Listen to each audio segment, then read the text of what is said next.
What's up, guys and ladies? I hope all is well, and to you I wish peace and wealth. My name is Raheem, but everyone calls me Ra. I'm a former high school multi-sport athlete, and I'm also a certified personal trainer and nutrition specialist. Thank you for stopping by. Before we get started, here's a quick message from my sponsor. Hi guys, my name is Princess Lauren. Welcome back to my daddy channel. Before we get started, hit that subscribe button. Turn on those post notifications. Make sure you give this video a huge thumbs up. Okay, thank you for that, Princess Lauren. In this video, I'll be discussing the nutrition facts label. Now, have you ever picked up a food item, turned it around to read the nutrition facts, and all of a sudden you're deciphering the Da Vinci Code?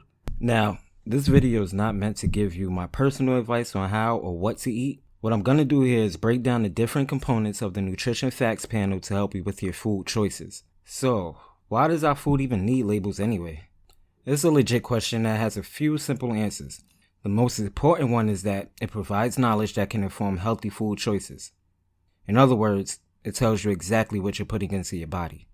I'll keep it real. When I first started training, I would eat anything. I would just pick up a package, look at the protein, and keep it moving. And now that I'm certified, I've learned there's so much more we need for optimal health. With the correct eating habits, and I only say eating habits because I don't like the word diet, we can prevent or at least prolong developing diseases. How can we form good eating habits? One key thing we need to know is what we're eating, right? My goal by the end of the video is for you to be able to read a nutrition facts panel and understand what's in that food item. I'll give some information on each section from top to bottom. The outline you'll see on screen now, actually, in its respective order. If you'd like to grab something with the label on it and follow along, go ahead. Just hit pause. I won't go anywhere. I promise. I'll be right here, waiting for you to get back. Are you done? Now, before we start breaking down the label, I figured I'd give you a little timeline of the history of the nutrition facts. Ready? So, this is a story all about... Wait, wrong intro. My bad. Alright. In the beginning, there was dark... Hold on. I got it. I'm going to tell a story in my best New York voice possible, right? Which shouldn't be too hard. Alright, so check it. In 1970, there was a boom in production of processed foods, so some companies decided to put nutrition labels on packages, right? So by 1992, companies started making food claims related to health. The FDA was like, nah, y'all can't just be saying anything. So they proposed that food labels be required of foods that at least contained added nutrients. Also, companies couldn't be allowed to state or imply that food could help prevent or cure disease. Jump into 1984. The best year because, Jordan was drafted. Michael Jackson dropped Thriller, yeah. Alright, moving along. Alright, that year, Kellogg's and the National Cancer Institute launched a campaign on a cereal box claiming high fiber intake could lead to a reduction in some cancers. Over the next 6 years, companies followed suit, started making all types of health claims, and in 1990, Congress passed Nutrition Labeling and Education Act, which gave the FDA the authority to require nutrition labeling on most food packages. By 1993, the FDA mandated the label we are most familiar with today, with a few minor changes. Now that we've gone through a little of the history, let's move on to the actual label. And that brings me to my first section of the label, which is called serving size. Serving size is at the top of the nutrition facts panel. It can be shown in grams, ounces, cups, etc. It's based on the amount that a person could eat in one sitting, and not based on a set amount, such as 50 grams. It shows how many servings that container holds. Oh, just a little side note. Be careful to read how many servings there are in the package.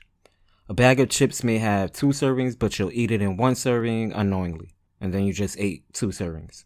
Some packages will show the serving size for the item when it's cooked or uncooked. Remember, all the information on the label is based on 1 serving of the product. My advice here is that you all get some measuring cups, measuring spoons. This will make life much easier, especially for portion control.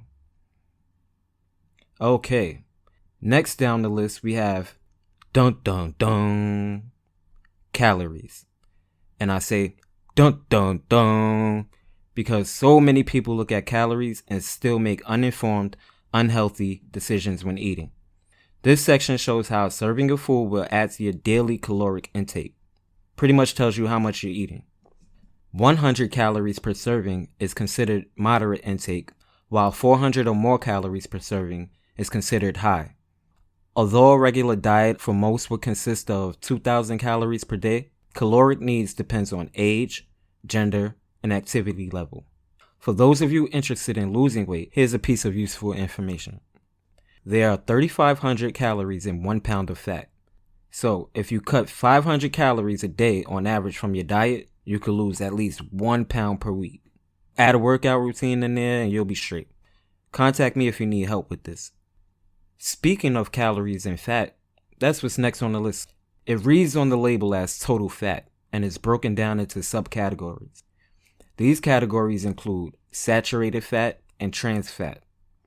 Fat contains 9 calories per gram. In a later video, I'll actually calculate how many calories of fat, carbs, and protein are in one item. Here, I'll just explain types of fat. The first one you'll see is saturated fat. We've all come to know this as the bad fat. Why is it bad though? And why is it even called saturated? Well, for two, these are fats that are saturated with hydrogen atoms due to its single bond with carbon. I know you're like, whatever that means, right? The reason it's called the bad fat is because saturated fat plays a role in raising cholesterol levels. Trans fat is even worse. It starts out as liquid unsaturated fat, and food manufacturers add hydrogen, converting it into a solid saturated fat. On the package, you'll see partially hydrogenated if this happens. This process increases the shelf life, but at the same time, while in the body, it damages blood vessels, increases cholesterol levels, and contributes to heart disease. Calories from fat used to be included on the labels, but it was determined that types of fat were more important than the amount of fat. Now, let's say your package says total fat 1 gram, but saturated fat and trans fat say 0. This is because if a product contains more than half a gram, 0.5 grams of trans fat per serving, it must be included on the label. The next section kind of goes hand in hand with fats, which is cholesterol. There are 2 types, low density lipoprotein, or LDL, and best known as bad cholesterol, and high density lipoprotein, or HDL, and best known as the good kind. But what is it? Cholesterol is a fat-like substance that's found in every cell in the body. In fact, the body produces all the cholesterol it needs for making hormones, vitamin D, and other functions. Alone, cholesterol shouldn't cause any health issues. However, many foods that are high in cholesterol are also high in fats, so be careful. This following section should always be approached with special attention. Next up to the podium, we have sodium. I know I could rhyme, I know. The world knows it as salt. My people know it as high blood pressure, sadly. It's recommended that you limit intake to less than 2,300 milligrams per day. In other words, hold the salt, or throw it out, whichever is easiest. Processed foods are also usually high in sodium. What's the opposite of salt? If you said pepper, just go ahead and pause the video, get a snack, and make sure you read the carbohydrate section, as that's where the sugar is found. Actually, under total carbohydrates is where you'll find dietary fibers as well as sugars. Carbohydrates, also known as carbs, are 4 calories per gram and are also the body's preferred fuel source. This means when you exercise, for the first hour your body is depending solely on the carbs that you consume. Fiber is the parts of plant-based foods that can't be digested. There are 2 types. Soluble fiber dissolves in water, and when eaten it becomes like a gel-like substance. Insoluble fiber can't be dissolved, so it's left intact with food as digestion occurs. It adds volume to your stool, which is disgusting to be discussing here, right? Anywho, it's recommended that we eat 14 grams of fiber for every 1,000 calories consumed. As far as sugars go, some foods have natural sugars, such as fructose and lactose, and some have added sugars. Too much added sugars in a diet can contribute to weight gain and can increase risk of diabetes, etc. So does sugar really go in spaghetti? Nah, just kidding. That's yuck. But try to keep added sugars at under 10% of total caloric intake. Next up on the label is protein, which also contains 4 calories per gram. Let's get the myth out the way first. Myth: it's unlikely for a vegan to consume enough protein due to lack of meat in their diet. Of course, eating meat will give you all the essential amino acids from protein. These are acids that can't be formed in the body, so we must get them through our diet. Protein is an important building block of bones, cartilage, skin, and more. It also helps to build and repair muscles. Eating the right amount of protein before and after a workout session will help with muscle recovery. Vegans can combine different protein sources such as beans, legumes, different types of seeds, nuts, and also meat substitutes like tofu.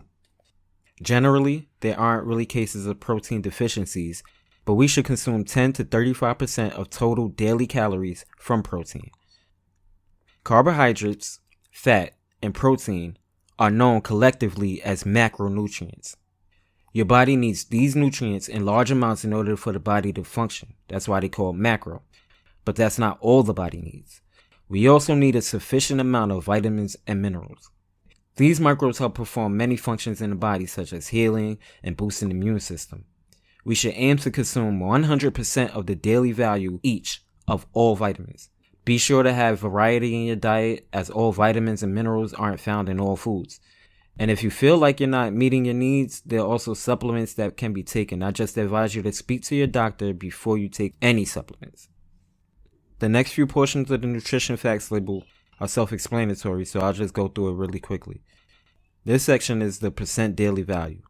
Values are listed based on a 2,000 calorie eating plan.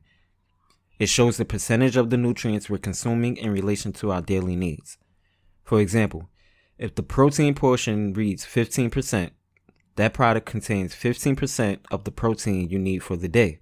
So let's say if you needed 700 calories of protein a day, this particular food would give you 105 calories. It is recommended that we consume fats, sodium, and added sugars in low percentages, and dietary fiber, vitamins, and minerals should reach 100% daily value. That won't be easy, but just try, be mindful, and it takes 21 days to create a habit. So as you learn more and you look at different foods, you'll pretty much pick up on what to eat and how much to eat and things like that, and what your body needs, because we all have different needs. Have you ever heard the saying, a food is only as good as its best ingredients? Probably not. I just made that up. Speaking of ingredients though, that's next on the label. This section lists all foods and additives in the product. An important thing you have to understand about this section is the ingredients highest in weight will be listed first and then in descending order. I'll give you an example and see if you notice it next time you're shopping. Let's take whole wheat bread. The first ingredient should read whole grain. If it says enriched flour or anything, then the product is not 100% whole grain.